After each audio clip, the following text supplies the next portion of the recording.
look athletically like a powerhouse SEC team? Absolutely. I mean, you just look at their fronts on both sides. And we're talking about the skill people are outstanding. They've always recruited great. Tennessee's obviously it's an iconic program. It's one of those programs. Checkerboard end zones, Neyland Stadium, their tradition.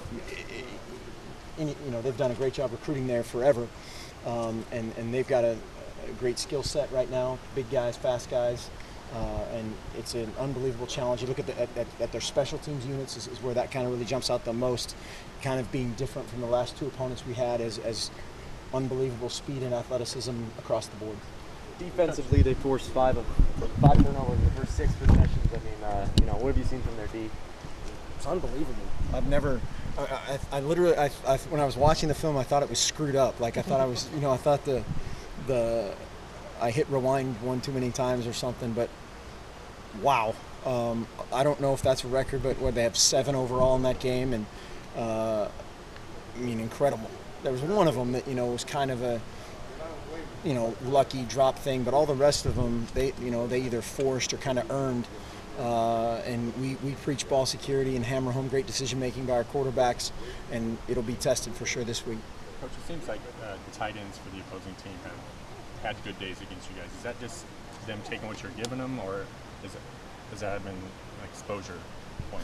Good days in terms of a lot of receptions. Yeah, yep, and that's where in a defense you got to give up something, and we'll give up a few dink and dunks at the expense of time of possession and 13 total points.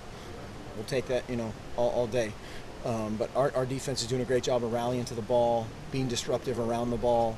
But just, Nicholls State checked the ball down, and Virginia, their strength were those ginormous tight ends, and they got it to those guys for some yards, but we kept them out of the end zone all but once, and that'll work. Justin Haynes, he took in the 2. You've kind of given him more responsibility this year. He's taken over the holder, and I assume that's kind of his decision-making on those. Can you talk about just kind of putting more responsibility on him this year? Yeah, he's always been kind of either our holder or our backup holder, so he's been on all of our various plans. Steve Greatwood does a great job with that team, and they really take pride in some, finding the weakness and exploiting it. And then it's just like the rest of our deal, just like our offense and our defense and our special teams. We want everybody to have to play every square inch of the field on every snap, and then our players decide what goes on. Offensively, there's a lot of decisions made on the field, and then special teams, there's a lot of decisions made on the field. And again, he's a guy that we trust. And that play there, it's up to him to obviously to kind of call him back in or to take it and go, right? Right. There's a couple different options on that one. There's when we're spread out, there's a couple different things, and when we call back in, there's a couple different things. And so it was a great job. Tony Washington and Colt Lyerla were right at the point of attack to get him in the end zone, and just really good execution. You guys seem to miss some opportunities, leave some points on the field on Saturday. With a better defense coming in, do you have any long-term concerns with that, or is that a one-day fluke? Well, I think, I'm not exactly sure what you're talking about. We had a bunch of drops that are uncharacteristic. Had some penetration on a shovel pass, which was a walk-in touchdown, which, you give them credit for making that happen. We're trying to pull the ball and walk into the end zone on the last play before halftime. Marcus, if we pull that ball, Aaron Fentress would have scored untouched and handed it to the back judge. But that's where we just have to execute. I thought our guys played, again, especially after watching the film, I thought our guys played with great composure. Jake Fisher made a big mistake. There was a lot of stuff going on out there, like when the guy rips off Tyler Johnstone's helmet and throws it out of the back of the end zone. A lot of teams react the wrong way. There's no call, but I don't know what went on there. But a lot of stuff in that game might be a byproduct of the situation and the score, but going forward, no. What did you see out of Tyner, and what do you want him to do in the future? Well, opportunistic in terms of the times. The long run was a defensive. They were messed up gap wise, and huge hole came open, and he hit it, and that's good. He did have a couple really good runs, very natural. It appears as kind of an inside-outside zone runner, and so we'll just keep developing him and make sure he hangs on the football. Byron averaged just 2 yards a carry. When you watch the tape back, what was happening with him in the game? Combination of things. There were a bunch of times up front we were getting defeated by their front. He made a really good cut one time, and our guard was about 3 yards in the backfield, and that's not his fault.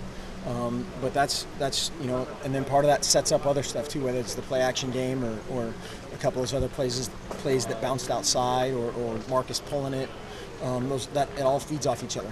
Every play is not going to be a 70-yard touchdown. We'd like it to be, and I certainly would like it to be, and I'm with that. But there's nothing wrong with Byron Marshall. 850 yards rushing for 2 games. How impressed are you with the offensive line? We can play a lot better. I think at times Virginia really dominated the line of scrimmage, so that's the good and the bad. Is you have that much production, but we can still play better, and that's all around. That's coaches, that's quarterbacks, that's running backs, that's wide receivers blocking. It's a team effort. You guys considering increasing Thomas's workload for the Tennessee game? We're going to play the best guys, and if that turns out to shake out that way, again, we didn't sit there and watch a film and go, wow, Byron Marshall played poorly at all. He can play better, and we can block better. But yeah, that'll all shake out as kind of things are earned. What do you want to see the O-line take from last week and improve on this week? It's another big challenge. They had an exceptional defensive front. I thought Virginia's front was outstanding, and they took control of the game for a little bit there. And our guys rallied. We protected for the most part okay. And now Tennessee's just another version of the same thing, but maybe a little bit faster.